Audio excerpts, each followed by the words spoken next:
안녕하세요. 정보봉사개론의 정유경입니다. 오늘은 자동 색인에 대해서 다룰 텐데요. 저번 시간에 색인 파트 중에서도 수작업 색인이랑 자동 색인이 있었잖아요. 그 중에 컴퓨터가 색인어들을 자동으로 추출하고 부여하는 파트가 자동 색인이 되겠습니다. 자동 색인 같은 경우는 특히 웹문서들을 대상으로 색인어들이 추출이 되는데요. 보시면 1950년대 이후부터 색인해야 할 문헌들, 책 자체에 대한 색인도 있지만 웹 환경이 보편화되면서 웹문서에 대한 색인들도 이제 늘어나게 됐잖아요. 그래서 그런 문헌이나 자료가 급속하게 증가를 했고 색인자가 하나하나 그 책이나 자료에 대해서 색인어를 부여하는 것이 이제 불가능해지게 된 거죠. 그래서 컴퓨터에 입력된 문헌의 텍스트를 컴퓨터가 자동으로 분석을 해서 색인어들을 추출하고 또는 보정해서 부여하는 그런 작업들을 하게 됩니다. 그래서 주제 내용을 대표할 수 있는 단어나 단어구를 추출하는 것 이렇게 되어 있죠. 그래서 초기 단계의 자동 색인 같은 경우는 문헌이나 텍스트로부터 색인어들을 추출하는 것 그런 단계였는데 이제 뭐 기술이 좀 더 발달하면서 외부의 언털러지나 시소러스 같은 것들을 참조해서 상위 개념으로 매핑해서 부여한다던가 이런 것들도 이제 가능해지긴 했죠. 그렇지만 일단은 추출하는 것 자체가 이제 자동 색인의 기본이라고 보시면 됩니다. 분석 대상이 되는 텍스트는 문헌 문서의 전문, 풀 텍스트 전체가 되겠고요. 또는 초록, 앱스트랙이라고 하죠. 그 문헌의 앞에 나와 있는 요약에 있는 초록, 그리고 표제, 제목 등의 핵심 개념들이 표현되어 있으니까 그것들을 대상으로 자동 색인을 생성합니다.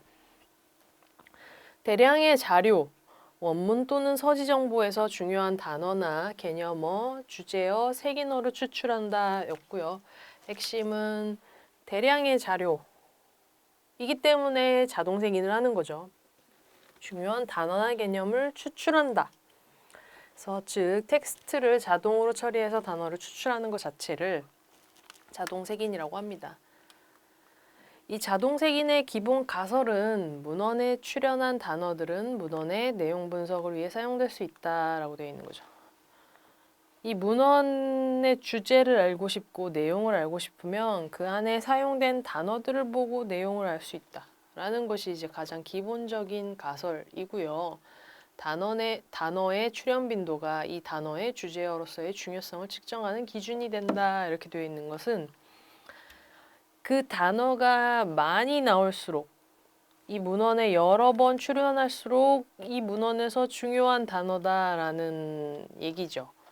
단어의 출연 빈도가 몇 번 나왔는지, 많이 나왔는지 이런 것들이 주제어로서의 중요성, 주제어로 중요한지 아닌지 여부를 판단하게 되고 특정한 구문적 기능을 수행하는 단어나 단어구가 이런 것들을 이제 통계적 기법이라고 하고요.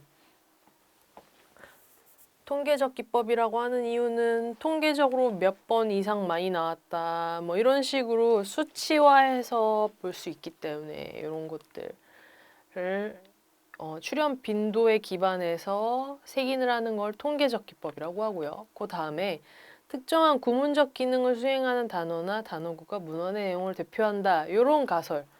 어떤 특정한 어떤 기능을 하는 문장 이런 것들이 있다거나 어떤 어구 이런 것들이 있으면 그런 것들이 이 문헌을 대표한다라고 하는 것이 이제 언어학적 기법. 언어적으로 이 구문이 중요하다. 이게 언어학적 기법이고요. 문헌 내 특정한 위치에 출현한 단어나 단어구가 문헌의 내용을 대표한다. 이게 문헌 구조적 기법이에요. 예를 들어서 문헌 제목에 나온 단어들을 더 중요하게 다룬다. 더 중요하게 간주한다. 이런 것들이 이제 문헌 구조적 기법이 되겠죠. 이것들 하나하나씩 살펴볼게요. 자세하게. 자동 색인의 종류를 보면 우리 아까 요 앞에서 나눈 통계적 기법, 언어학적 기법, 문헌 구조적 기법에 해당하는 기법들이 막 이렇게 있어요. 통계적 기법을 보면 주로 수치와 관련된 거죠. 몇 번 나왔는지, 빈도, 뭐 문헌 분리가, 적합성 가중치, 화약률 분포 이런 것들이고 언어학적으로 뭐 단서나 형태서 분석이나 뭐 구문 분석 이런 것들이 들어갈 수도 있고 구조적으로 어디 위치에 나왔는지 이런 것들이 있을 수 있죠.